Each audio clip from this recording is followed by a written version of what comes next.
Hanno agito velocissimi andando a colpo sicuro i banditi che alle 4 della scorsa notte hanno assaltato la gioielleria Sinopoli nella centralissima Galleria Avogadro di Mogliano Veneto.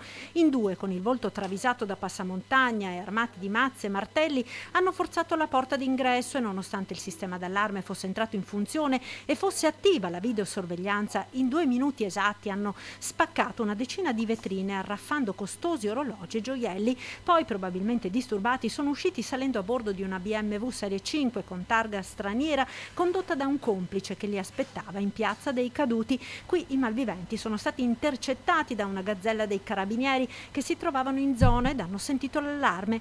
L'auto dei ladri è partita a tutta velocità percorrendo via Zermanesa fino all'altezza di via dello Scautismo, dove usciva di strada urtando lo spartitraffico.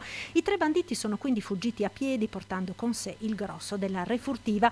Dei circa 80.000 euro di bottino infatti sono stati recuperati monili per appena 500 euro. Vane le ricerche dei tre che sono riusciti a far perdere le proprie tracce. Forse un altro complice li attendeva con un'altra auto. Sull'episodio indagano i carabinieri che hanno acquisito anche i filmati della videosorveglianza della gioielleria e del sistema comunale. La famiglia Sinopoli è notissima. Lo zio era il famoso direttore d'orchestra Giuseppe Sinopoli, scomparso 20 anni fa. La gioielleria di Galleria Avogadro è gestita da Gian Maria e Gian Andrea, i figli di Eugenio Sinopoli, scomparso lo scorso dicembre e protagonista assieme alla moglie di una violenta rapina nel 2006. I banditi, allora erano in 6, lo aggredirono mentre scendeva dall'auto con un intero campionario di preziosi per un valore di 600.000 euro. Ci fu una sparatoria, fortunatamente non ci furono feriti.